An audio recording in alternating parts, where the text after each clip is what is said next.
Hello everyone, this is Orlando from A Collector's Dream. Today I'm at the Fort Lauderdale Card Show, and I'm interviewing the promoter that's been promoting this show for many years, and just want to ask him a few questions. How did you get, well, tell me first of all your name and what you've been doing, if you're a collector and so on, and then we'll talk about the show. Okay, so my name's Daniel. I've been collecting since 1984, and I really collect my collections more autographs and sets, cards from the 80s to get autographed, like the Atlanta Braves. And we've had the show now for 31 months. We're heading into our third year, and we just released our schedule for next year. So we basically have what's called a card show. We don't do convention style shows, although we have JSA come to the show and authenticate autographs. We have dealers that some of them will collect submissions from BSA, SGC, and the other companies like Beckett, but we're mostly an original card show, like back in the day, like when I was young and you were young, more that type of event. Okay, and so try to speak up a little bit more, Okay. because We can reshoot it if you want. Yeah, no, it's just you're very soft spoken. Yeah, no, I'm just, And I'm a little louder here because I'm Cuban. that works.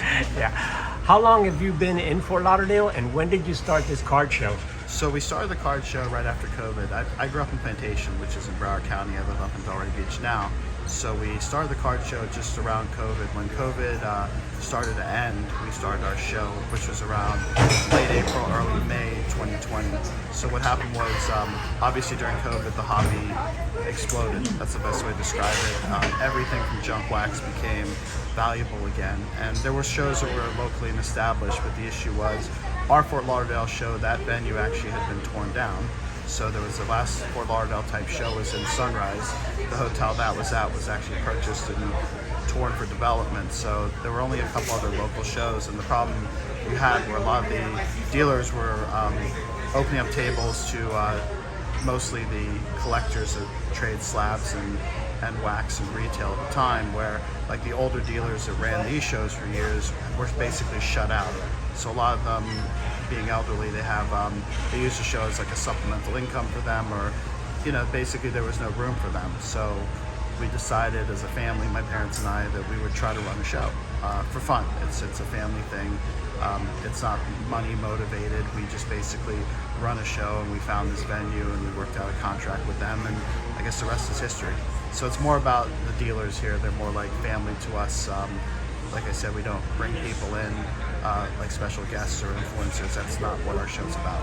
Yeah, it's not a show where you have like autograph guests or anything like that. It's really We a might local in the future show, for charity events, bring someone to sign for charity. We've had discussions with people, but mostly, like I said, we don't.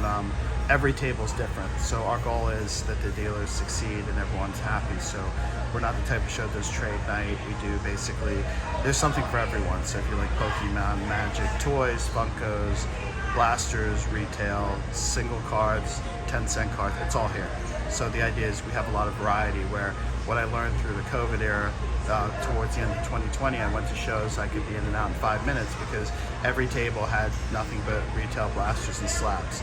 So my goal was to have, to be more creative and have guys that had stuff that anyone can find. So in other words, if you can't find something at my show, then obviously there's a problem.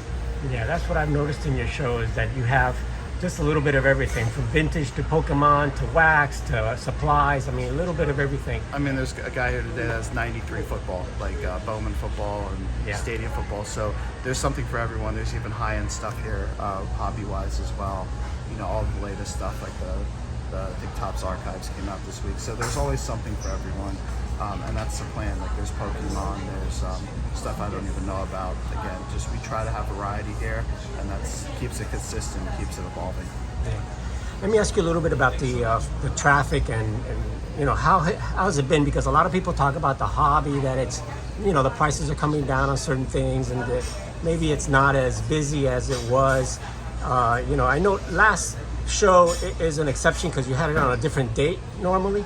So excluding the last show, was really only a few weeks ago. What are you seeing this year as far as the attendance, the sales? What have the dealers told you? Well, from our perspective, we usually pride ourselves. We got a lot of new customers every show. That's something different. We don't. The market was going to correct itself to begin with, and the best example I can give is like a base Topps rookie card, PSA 10, is only going to be worth $75 to $100. they were selling for a while for 300 or more. So essentially, they were always $75 to $100 cards. So they're just correcting itself. So all the investors and the influencers that pump the hobby up have disappeared. The best way to describe the way I describe my show is it's wine connoisseurs will always drink wine. They'll always shop for wine. They have what they like and they know what they want. Those are our type of customers. And we have guys. We've had dealers do severely high transactions. I've seen a lot of money come through even today with repackers. They're looking for product. So again, that's why there's something for everyone. So I think for the show, it's healthy because again, we have dealers that have realistic expectations. Obviously, dealers we're used to doing $30,000, $40,000 a show with their slabs. Now they might do 7 or 8. So if you have what people want, you'll always sell. That's why I tell people, if you have stuff that people will buy, they will always buy. So obviously, a lot of our dealers are smart enough to know that cards do go down, so they will mark the cards down. Where I've been to shows and I've had dealers say, well, I'm in this card for too much, so I can't sell it. Like I have a guy in the room right now with a PSA 10 Trout for $900. He'll probably take $750. He's in for a lot of money, but he understands that's how the hobby is. Stuff goes up, stuff goes down. I remember when people were paying $7,000 for that card. So it's only worth $900, but there's people out there that still want a PSA 10 Trout that never spent $7,000 and now they can have it for $900. So they're going to buy it. Yeah, I believe it's definitely a collector's market right now, and it's time to It's a take hobby. advantage of it because, yeah, prices have gone down, but how much more down are they going to go? Like you said, there's still a lot of fans out there of those players, and those cards are always going to be desirable. It's just a matter of what price and the people that can afford it. And as prices come down, you get more people that really can afford it. So well, the I think, demand like I will be said, high. with the collectors, like we discussed, like we have collectors that come to the show, but we have all sorts of kids, adults, seniors, of course, all ages and backgrounds and financial backgrounds. So some people, I have guys that come and just buy dime cards all day. And I have guys that will come in and spend thousands of dollars on cards. So it's a very unique audience. I'm not trying to limit myself. Like I said, we don't charge for parking or admission. So and I tell people, they ask me questions all the time, like, are you grading? No, it's a card show. It's not a convention. Like it's a different, like we'll be around in the years to come because we have a model that is for collectors. In other words, where we're not looking to have 5,000 tables and fly people in. We want the dealers to make money, and we want everyone seems to leave happy. Yeah, what I've noticed too is that people really like that you have, of course, free parking, free admission. You also have JSA come in every once in a while to authenticate pieces, autograph pieces too. How often is JSA coming in? Well, some shows bring them in every month, so we decided to bring them in sporadically for reasons that if they come every month, then people are like, oh, it's February, I can go next month. So they'll be here most likely in December. I think we discussed it with them. It's a flex type schedule. They love coming to our show because we get the most unique stuff because we're not every month. So people have already planned for December. Like I have I picked up at the last show an autographed album of Bono with you too. So I'll get that authenticated. I know it's good, but I'll get that extra layer. So I know to bring in December. So we have guys that come in with the most unseen memorabilia that you've never seen before to get authenticated. Some are good, some are bad. It's really nice to see what people bring through at their shows, but not bringing them in every month, basically, it doesn't mean, hey, I don't have to go. Like there's a reason that they come less often than they should because it keeps them busy. Yeah. Well, last question, what do you think, what's going to be the future of, your card shows here, any future plans you want to talk about, and a little bit about the future when you think of the hobby since you are a collector. I think, we're already scheduled for next year. We have a really good waiting list. We have good dealers, so we rotate them out. I think we will be here because, again, our format is it's a card show. So a lot of the dealers understand that. A lot of the influencers, like I said, I guess as we call them, have phased their way out. They're onto something else. But there's nothing, like the next thing hasn't happened. Like we saw NFTs come and go. That was like the next thing. Sneakers, from what I've told, have just completely crashed to nothing. Funkos are all dying out, but there are people that will still buy them because, again, if you're a fan of someone, like I saw a Funko today of like Wayne Gretzky, so a hockey fan will always buy those, and they're down like $5-6 now. So there's buys to be had. So I think people will always collect. Like I collect the Top Space set every year. So there's things that people will collect that will keep them around. So the collectors are what keeps our show going because they collect what they love. And like I said, some people invest. Like investors, they still come to our show because they can buy stuff. They buy stuff and they sell it or do whatever they do. So I think the hobby is correcting itself. I think it's still healthy.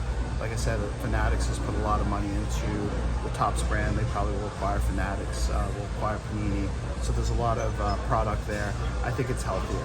But again, the people are buying. As long as they still buy, we'll still be here. Yeah, that's really the key. I mean, I remember when the hobby was at its worst and people still went to shows because there's always, let's have guys that come in and have autograph. A guy had a bunch of team signed baseballs yesterday from like the 1980 Brewers, just unique stuff. And, my dealers come to sell. They're not looking to hold on. It's not I look at my showcase, here's what I have. Everything's for sale, everything's for deal. So there's stuff, I buy stuff every show that like I know I can't get at other shows because dealers bring stuff to my shows that they know they can sell that like it's not for conventions. So Right. I think that's the difference. So I tell people that ask us about the show for the first time, look at your videos because you go through all the tables and kind of give you an idea of what we have to offer. So. Well, listen, I appreciate your No time. problem, anytime. Yeah, it's I fun really- having you here. yeah, The and videos are good, so we publicize them. Thank you so keep up much. the good work. How can someone reach you? Do you have like a website? Yeah, or- we don't do we have the FLL Card Show on Instagram, and we have a Fort Lauderdale Card Show Facebook page, but we don't do websites or anything. That's past my age limit, Yeah. I think. So, Same but here. we have our shows in the Beckett magazines, the Beckett Online, the SCDs, their magazine. So it's there, and then word of mouth, because a lot of our dealers have their followers, so they advertise. So, but it gets exciting because, like I said, we kind of have an idea. A lot of times we get more new people at the shows, and then the same ones. So that's what keeps us going. Is that there are new people still out there collecting that maybe couldn't afford to buy when everything was so expensive, overpriced. Now they can afford to buy what they want. Definitely, this is the time for the collector. It's in a my buyer's opinion, market also. at this point, yeah. Definitely a buyer's market. Yeah. Well, thanks. Anyone that's going to be in the Fort Lauderdale area, make a little trip over here. It's every month, first week of every month.